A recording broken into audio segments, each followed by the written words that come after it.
His family had been welcoming guests for over 100 years. The business was woven into the fabric of the community, a place people trusted, returned to, and loved. But when it came to the customer experience he knew they deserved, something was falling short. And the conversations that needed to happen, he was avoiding every single one of them. This is Bad Boss Confessional.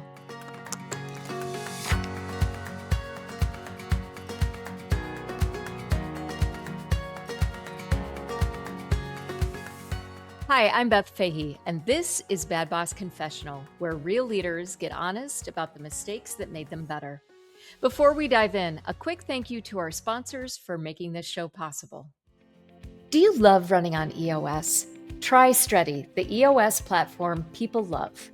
Native integrations and extra features help you manage people, projects, process, and engagement. Connected to your favorite EOS tools and all in one place. You love EOS. It's time to love the platform you're running it on. Try Streti free at streti.com. That's STRETY.com. Streti, the EOS platform people love. Let's be honest, hiring the right people is hard. That's why I love Titus Talent Strategies. Their whole person hiring approach helps you find and keep A players who align with your values, and they back it with an industry-leading guarantee. Best part? Titus Talent Strategies is included in the entrepreneurial toolkit for companies running on EOS. Check them out at titustalent.com/EOS. My guest today is a lifelong entrepreneur and EOS implementer who has founded, scaled, and operated 8 businesses across family entertainment, real estate, and food service, including growing his family's restaurant and catering operation by 400%. After discovering EOS inside his own companies, he now helps entrepreneurial leadership teams create the same freedom, profitability, and purpose he found for himself. Welcome to Bad Boss Confessional, Pat Van Abel. Hello, Beth. How are you? Good. Did I pronounce your name correctly? Yeah, there's a bunch of different ways, but you got it really close. The Dutch, so Van, and then it's Abel. So that's exactly right. Oh, good. I'm so glad. Because we have another woman in our community whose last name is spelled with the same letters, a little bit different position, and her last name is Venable. Right, Deb? Yeah. And so it's just kind of funny to hear the different names and everything. So anyway, welcome to the podcast. It's great to have you here. I'm just wondering, this is a very interesting story. It sounds like you did a lot of different things before you became an EOS implementer. Could you give us a little background, a little bit deeper background to your career before you became an implementer? Absolutely. I grew up in a home of an entrepreneur, my father, World War II guy, and coming back from his time as a POW in a German war camp. Hmm. He took in 1946. He took my grandpa's what at the time was a saloon and hotel and basically a stable, and converted that into what's out in little old Hollandtown, Wisconsin today. So the Dutch piece of that continues, but they had a large supper club, banquet hall, and Hmm. bowling alleys. And he ran that for 57 years with his brother Don. So I saw the entrepreneurial thing going on for my entire life and saw all the ups and the downs. Your dad was certainly looked at being the old World War II POW and veteran, built this incredible community. So I always had that bug early on, and myself and a couple of other uh, crazy young guys, we got into family entertainment right after graduating from UW Oshkosh. So from there, we took it into all different types of family entertainment. And like I said, commercial real estate happened, and then stumbled into EOS about 6 years ago. But happy to go into deeper on any one of those. I have some questions. Okay, so This is something unique to the Midwest, this concept of a supper club. Can you explain that for people that are outside of the Midwest? Yeah, it's going to be something that's very family oriented. A lot of the cases in Michigan and Wisconsin and Minnesota, and I'm sure other areas, but it's somebody's house. They said, well, let's start to sell food from the kitchen. So they started, this family oriented club. And I don't know if you had to become a member at one time or not, but a lot of the supper clubs are going to look like you're walking into somebody's house. Now, typically, it's been added onto 3 or 4 times, and it may look a little disjointed. You're walking through a small hallway to get to a back, that they added on over the years. So, yeah, so you might be going upstairs or downstairs, but generally, that was probably somebody's house at one time. I mean, we would always go to supper clubs up in Wisconsin, and that was just a very Wisconsin sort of thing. And my dad loved them, and I don't know if it's because my dad was also a World War II veteran. He was an older guy, very attached to German culture more than the Dutch culture. But every time we'd go up there, there was the ubiquitous three bean salad and the gherkins, and like the food that just comes to the table ahead of time. And, of course, the cocktails, my dad's was always a Rob Roy. So when I think of supper clubs, I just have a lot of warm sort of memories. Did you enjoy growing up in that environment or was it chaotic? It was really they built such a strong community in this little so this is just outside of Appleton, Green Bay, Appleton, and then this little burg of Hollandtown, probably sits 20 miles south of Green Bay.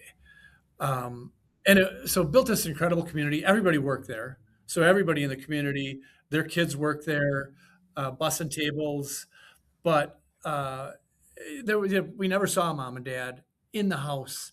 And as I reflect on my journey as an entrepreneur, and one of the things that EOS painted so beautifully was, that you get your time back and you have financial peace of mind. And mom and dad never really had that. So that drove me in everything I did is that I'm going to cherish my time and we're going to try to actually make a buck. Um, as opposed to what dad did, he gave it away way too cheap. When he came out of a POW camp, he went into that camp at 175 pounds. I think he came out 120. So when he started this family style chicken and green beans, like you talked about, and stuffing or mashed potatoes and all of that, and he never wanted anybody to go away hungry. And we always tied that back to he was starved for 20 months in that German prison camp. So yeah, so there, I don't know if that answers your question. It was certainly chaotic at a lot of times, but I don't think we would change anything because there's no greater impact. The literally thousands of weddings that were held at the restaurant and the funerals, the births, the funerals, everything in between that was celebrated. So we look at it with very, very warm memories, even though they didn't address all the issues like they probably could have. The things that were tied up with duct tape and twine in the corner, hoping they'd get better. So yeah, it was just a wonderful, wonderful experience growing up. And so did you continue the same family business then yourself? Like, did you take over as running that business? Yeah, so in 1993, we opened up a mini golf course on the east side of Appleton, and then we added go karts and batting cages. We actually moved the operation. We tripled in size to what's called today Badger Sports Park. And dad always said, well, whatever you do, don't get in the food business. I'm like, all right. So we had laser tag, mini golf, batting cages, huge arcade, and we would serve a few pizzas. But we were a family entertainment center that would sell some pizza. We were not a restaurant that had video games.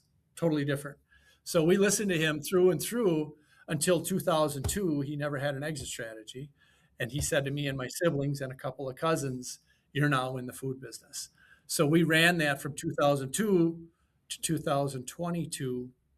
And then my cousin Katie's son, Chris, took the operation over. He's the fifth generation. We were fourth, and it goes back to my great grandpa. So Van Abel's of Hollandtown was actually started in 1848. So we're 178 years old in that location. Yeah, so long, long time and a lot of great history there. Yeah, and But yeah, steeped in yeah, the go ahead. community for sure.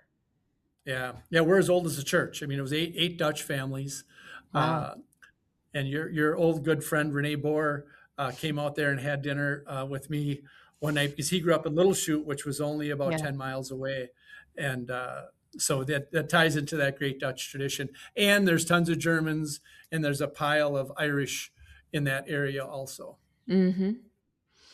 Yeah, I love Wisconsin. It's one of my favorite places to go, and it's a great state, lovely people, and if you get the opportunity to go to a supper club, go to one like Pat's Families. Now, does it still exist? Absolutely, it's bigger than ever. Wow. I think we're a 25,000 square foot facility, and then in 2002, when we took over from Dad and Uncle Don, we sadly but smartly shut our bowling alleys down. Mhm. That was just kind of a dying industry, and being in such a small town, we then added catering because we had this incredible brand, and the Mhm. phone just started to ring off the wall when phones were on the wall, actually at the time. But we grew that catering arm, so we that's where we really tripled or four times that business by adding catering to the wedding and banquet of the supper club and banquet facility. Wow, that's just so many different areas to focus on. You've got the restaurant, you've got all these different family entertainment things. Did you have enough family members to manage all of that, or how did you do it? We did. Praise God that one of the cousins, Chris, my cousin Katie's son, raised his hand one day at a meeting. We didn't know what Dad and Don were ready to be done, and he said, "I'd love to give this a crack." And he's a grinder. He is married, but he's also married to that restaurant. But he's certainly more disciplined about maintaining his time, just like we were. So we sat on the board of directors and ran the operation. And we'd certainly pitch in when needed, but we were able to build a team that was able to, like I said, three or four times that business. And we were able to maintain our families and all the businesses that we were in independent of that. Wow, such an interesting story. So I'm sure that there's a confession in there, Pat, somewhere. Tons of them. Yeah. So create some context for us. In what aspect of your career was your confession? Yeah. So we got into these family entertainment centers. We had one in Appleton, one in Madison. We had a four-store chain of axe throwing and escape room facilities in Green Bay, Appleton, Menominee Falls, and West Bend. And I had a lot of vision. We founded them. We generally had great fast starts, but I always felt like my vision drifted from what I had envisioned from a culture perspective, um, throwing out a lot of the old paradigms that people had on how business should operate.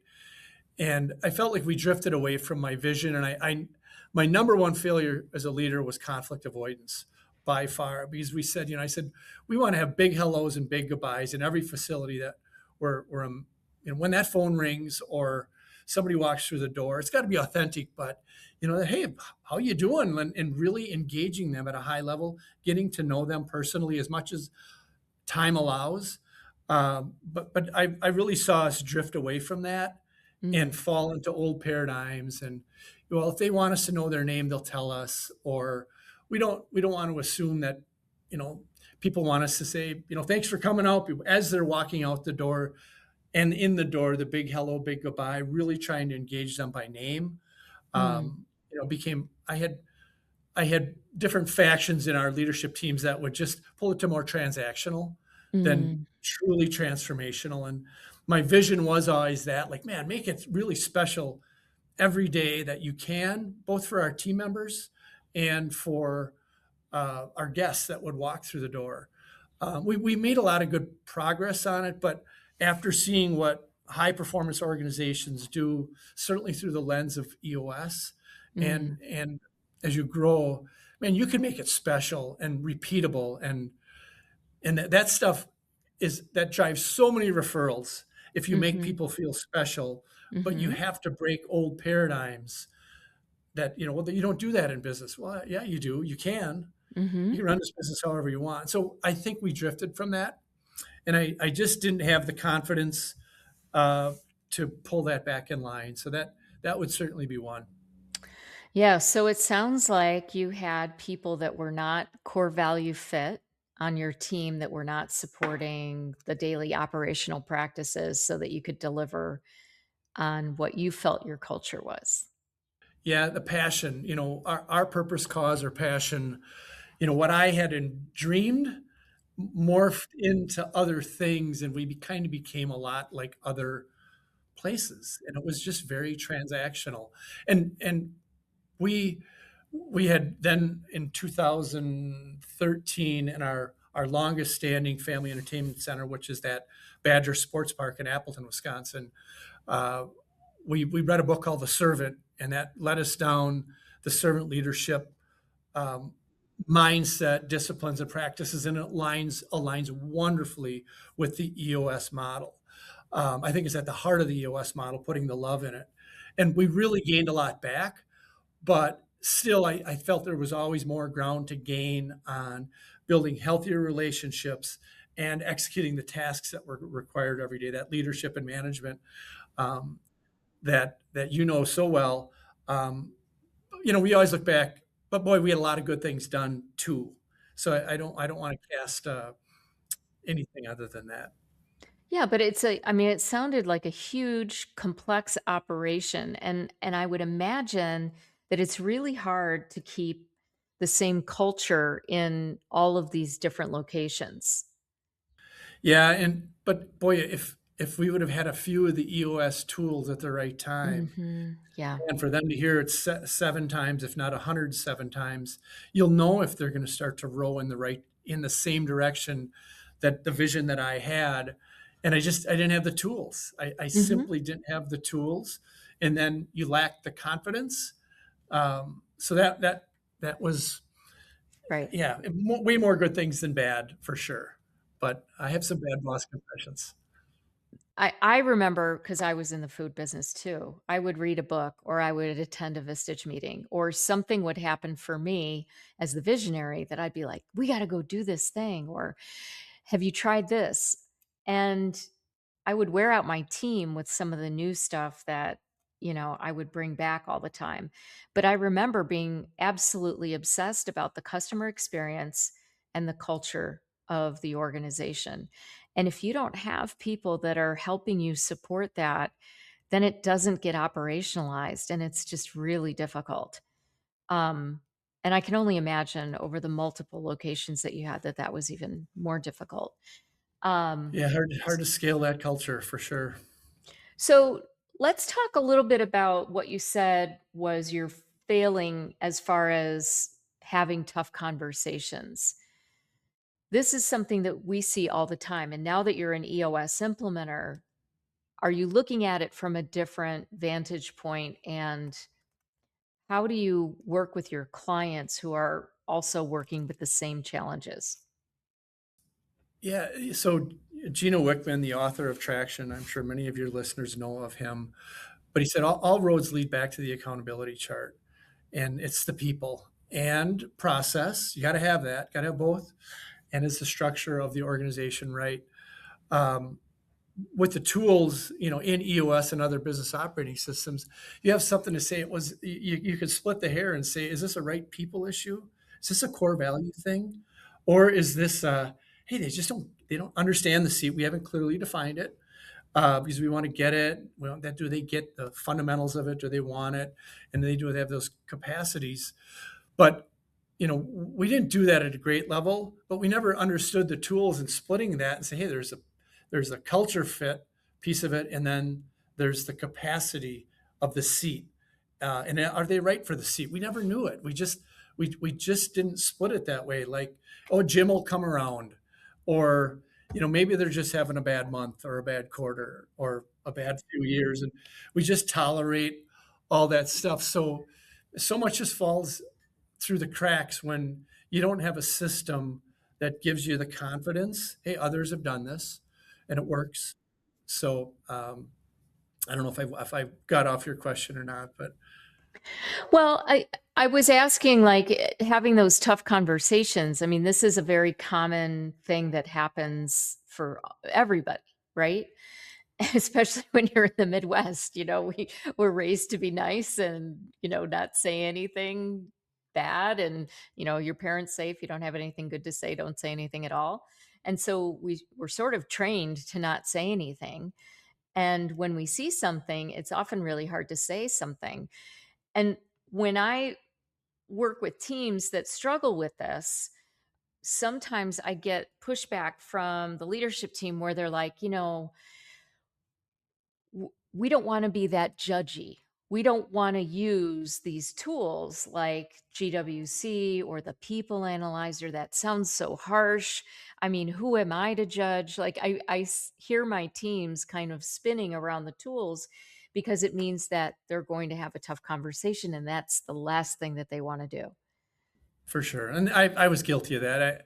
Even something as simple as how we're going to answer the phone. We were super clear about, boy, when we're answering the phone well, like we're starting off, this is really pre-internet. Like when somebody's about to call us and book a birthday party at our family entertainment center, like, just the inflection in your voice and hi, my name is, and we just laid out, this is what a really good start to a phone call looks like. Sets the table for everything going forward. And my business partner and I love him, but just forgot it a lot Hmm. Hmm. about how we're going to answer the phone. And and it was a Friday afternoon at 4 o'clock, and I'm heading out the door, and I see, how this particular person was answering the phone, and I'm like, boy, that's not the right way to do it. But what did I do? Nothing. Hmm. It's just fear of conflict. Do I want to poke the bear? Uh, so that was an example of just not having the tough conversation. But eventually, we get sick and tired of being sick and tired long enough that we're like, hey, were we super clear on how we want the team to answer? Well, yeah. Well, Hmm. you're not doing it. Hmm. You're not doing it. So I actually remember having the conversation, and he's like, "Oh my gosh, I didn't even realize it." So what I Hmm. thought was going to be this big painful conversation Yeah. was really a thank you around awareness. He's like, I'm always in such a hurry, when I Hmm. answer this phone, and I'm like, and that could be something. Well, hey, we still answered the phone. Well, yeah, but the vision of and having this hopefully very pleasant experience from when you walk through the door or the phone rings. Can we start it on a tone and be ridiculously consistent about that? Then it was just really a big thank you at the end, so that I guess you'll learn from it. That's a really great story around assuming good intent. Most people are not acting from a place of maliciousness or wanting to be a jerk or not following the rules on purpose. They're distracted or there's something else getting in the way. And I think that this is where we start to make assumptions. And it's one of the things that honestly gets in the way more than anything. And we talk about this in boss workshops around communication, right? There's like we make assumptions around what people's motivations are, their intentions are, and we make up a story because it's easy to make up a story. And it's easy to understand the world when you have a story around it as opposed to just asking. So the way that you handled it sounded great because you first got agreement. Didn't we agree that this is how we were going to do it? And oh yeah, yeah, absolutely right. That's what we wanted to do. And then, the light bulb went off for him when you said you're not doing it. That kind of clarity and that kind of directness, it's not mean, it's factual. And so I think when you assume good intent and you reflect back what you saw to somebody, then they can sort of see what happened and how they can be better next time. So that's a really good story. Do you ever share that with your clients or do you ever see things like that going on with your clients, and how do you coach them when they are experiencing the same type of thing? Yeah, it's just relating it to EOS, and I don't do this because it's your podcast, but the book rollout, what I relate it to is, it's for this to be sticky, we kind of got to be sticklers for a Mm-hmm. while until we help them build better habits, be Mm-hmm. it how we answer a phone or we file an order or a client complaint or whatever. We have to be sticklers to, the process on how this should all go down when we're doing it really well. We're just Mm-hmm. trying to capture those winning ways and just trying to replicate it, and where they become more habitual in a good way. But it takes a lot because drift occurs. Some of it's Mm-hmm. just very natural, and a lot. And when I reference rollout, things are going really well, and we just kind of slip. These things are going really well, and it takes that rollout champion, Mm-hmm. regardless of what you're working on. Somebody's like, no, this we want to be sticklers about it, and not from a micromanagement standpoint, but we're trying Mm-hmm. to deliver something super special here that just creates ridiculous space between us and our competitors because we've captured it, purpose, cause, passion. The people understand it, like we're trying to truly create something special here. um, and it can slip Mm-hmm. at big moments, and a death by a thousand cuts where it's just little Mm-hmm. slips. So Mm-hmm. it requires a lot of, for this whole thing to remain sticky on what you had when you had the vision of your organization. Boy, there better be somebody there that helps drive clarity and accountability. That's Mm-hmm. our friend, the integrator, which Mm-hmm. I never had. Ah. Now we do. Now we do. We do have more of that because we knew the term and the tool. I mean, the integrator is so essential for EOS working or really anything being consistent in an organization. I mean, they're the ones that are about execution. And so, visionaries really need to have that integrator because they're like this. It's like trying to nail down jello. And because that's just how most of us are wired. And then integrator can be the linchpin for success in so many ways. So, you have an integrator now at those businesses. Are you still invested in those businesses? Are you still a part of those businesses at all? Or are you just on the board? We pushed we pushed some of the boats out to sea. Mhm. Um, because it was the right time for us to step out. So, quite honestly, we've sold most of the operations. I'm still in the Family Entertainment Center up in Appleton, Wisconsin, but I've liquidated all my interest at Van Abel's of Hollandtown in Mhm. at 2022, and couldn't be happier with the moves I've made. They were all at the right time. Other people were going to bring more energy and passion Mhm. to those projects, and you got to be able to let go, Yes. and and no regrets. And Mhm. I'm happy with the things I'm in, but now I get to pay it forward, hopefully, in the Mhm. form of EOS, and we can arm other people, young, many of them younger.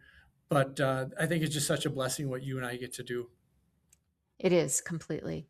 It's a real privilege. I mean, we get to help people through the muck and help them get to a better place, help them be better bosses, help them, have more of a work-life balance. I mean, there's there's so much good in what we get to do every day, and I'm sure that you sometimes wake up, wanting to pinch yourself like, "How did I get so lucky to be able to do this work?" Right? Right? Yeah, absolutely. Good. Well, I have one last question for you, Pat, and I ask all of my guests this. If you were to get a tattoo somewhere on your body that was very meaningful, or perhaps it related to your story, I don't know, but if there was a tattoo that you were to get, what would it be and where would it be located? um, it's funny. So the whole servant leadership model is about volitional love, the acts of love, not the feeling. I love a tall draft beer. I love the Green Bay Packers. Well, you don't love the Packers if they're, 2-15, quite as much as you did a year ago. Uh, it would probably be that, love is a choice. Mhm. Um, and it's not a feeling. It is a feeling, that different version of it, right? But Mhm. that volitional love is the acts of love, and it's led by patience and selflessness, commitment, all the things that live at the backbone of what we get to do every day, Beth. Yeah. So it's really, I would say, love is a choice, would be at the heart of it. Now, where I would do that, I don't know. It wouldn't be. I don't think it would be public. I'm not that guy that's going to have. Yeah. But it might. I'm not sure where it would be. Maybe below my belt line on the backside, but I'm not sure. Yeah. Great. Well, thanks for sharing a bit of yourself today and for sharing your story. I appreciate you being vulnerable and sharing that with others because I think it helps. I think it helps people hear that nobody's got this figured out. We're making it up as we go along, and life's going to have something pretty interesting tomorrow for us. We just don't know what it is yet. How true. Have a great weekend, Pat. Thanks for being on the show. All right. Thank you, Beth. Thanks to Pat for reminding us that avoiding the hard conversations doesn't protect your people, it just lets the problems grow. If you enjoyed today's episode, please like, subscribe, and share with friends who need to hear this. Thanks for listening to Bad Boss Confessional. We'll see you next week.